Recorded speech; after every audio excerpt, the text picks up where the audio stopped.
This is the information age, the age of science and technology. Today, every branch of science is growing at a rate unprecedented in history. The advance of technology in the recent years is staggering.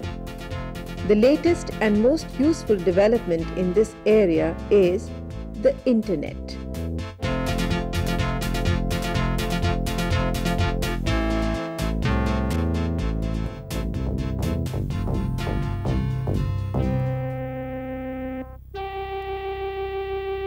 What is the Internet?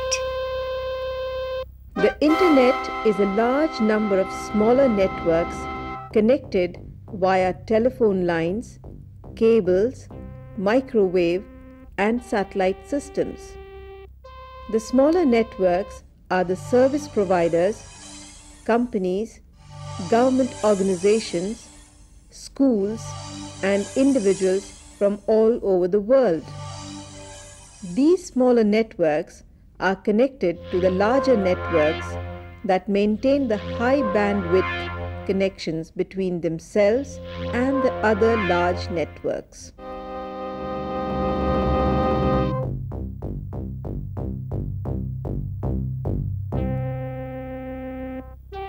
Where is the Internet located?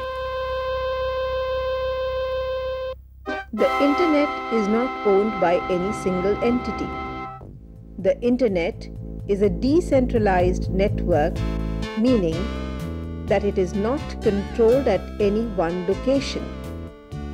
All the computers can operate without being connected to the others. If any section of the Internet is disabled, the rest will continue to function. All the things found on the Internet are sitting on the hard drives of the millions of host computers connected to the Internet. If a host computer goes offline, its web pages, databases, and all other applications will not be accessible.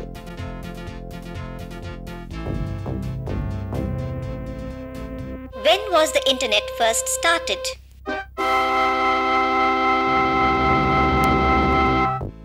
In the late 1960s, the US military funded a research project called Advanced Research Projects Agency, ARPA. It was a study of computer communications with the aim to create a data network that would be solid enough to continue functioning after a nuclear attack. This research created the TCP/IP network protocol. TCP/IP basically takes the data to be sent, divides it into pieces called packets, puts the Internet address with it, and sends it across the Internet. Each individual packet then has to find its way to the destination computer. Different packets may find different paths to the destination. The destination computer takes all the packets and puts them back together again. In 1969, the ARPANET network was created, which connected the first 4 computers to what has evolved into the Internet we have today. In 1973, England and Norway are the first international connections to ARPANET. 1979, Usenet was established and has grown into today's 25,000 plus news groups. 1984, Domain Name Server introduced. Hosts exceed 1,000 sites. 1986, NFSnet created with 56K backbone. 1989, NFSnet backbone upgraded to a T1 connection. 1990, ARPANET ceases to exist. Archie released. 1991, Gopher released. 1992, NFSnet backbone upgraded to T3. World Wide Web released. Hosts exceed 1 million. 1993, inter-NIC created by NFSnet to provide internet services. White House goes online. 1994, NFSnet turns over the internet to the private sector and abolishes commercial restrictions. Over 2.2 million registered hosts. At present, more than 100 million users. What is an IP address?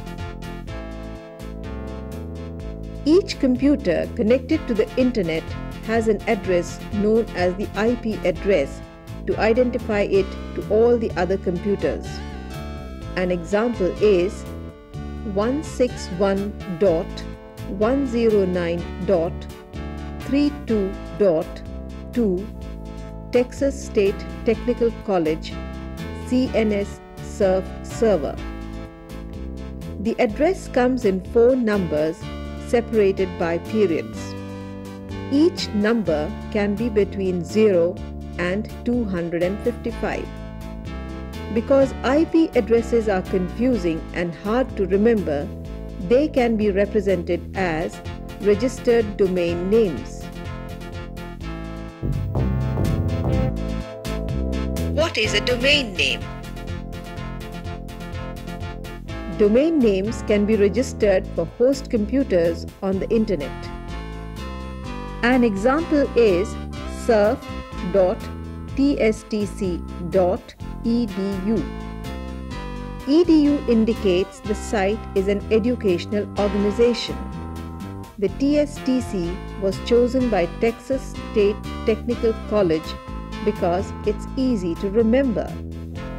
The surf represents one of the host servers at TSTC.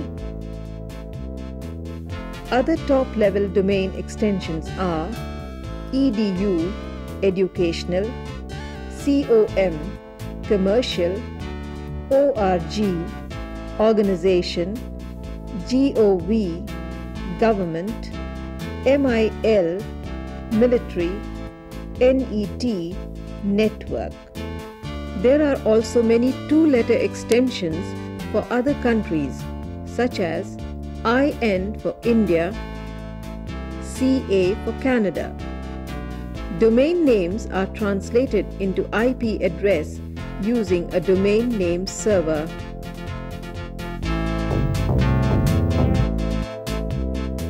What is a domain name server? Packets of data sent around the internet find their way using IP addresses. Yet, people use domain names because they are easier to remember and work with. The translation between domain names and IP addresses are performed using a domain name server. When a site registers a domain name, this name is associated with the site's IP address. This domain name and address is maintained in a table on the many domain name servers spread across the internet.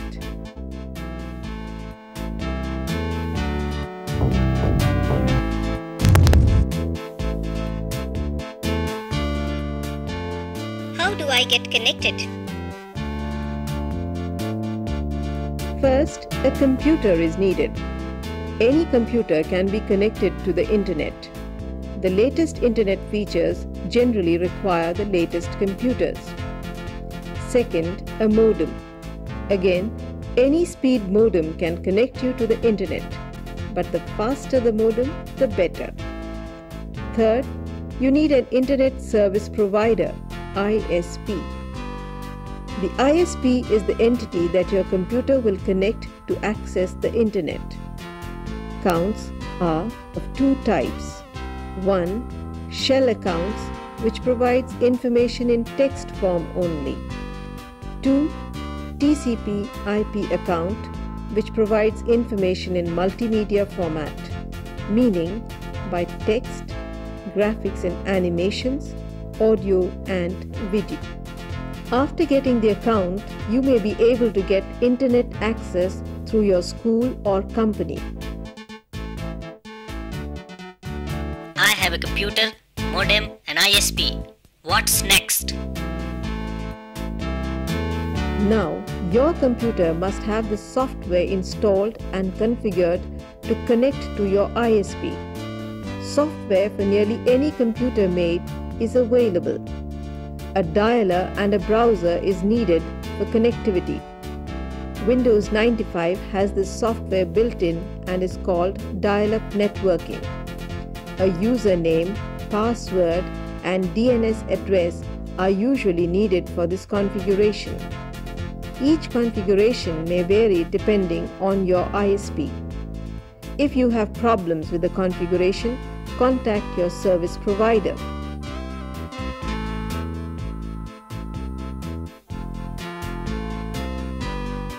I'm connected. Now what?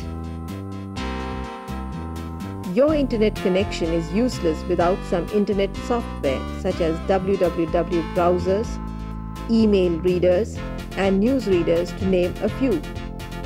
To know more about the internet regarding applications and features, connect yourself to the next part of this program.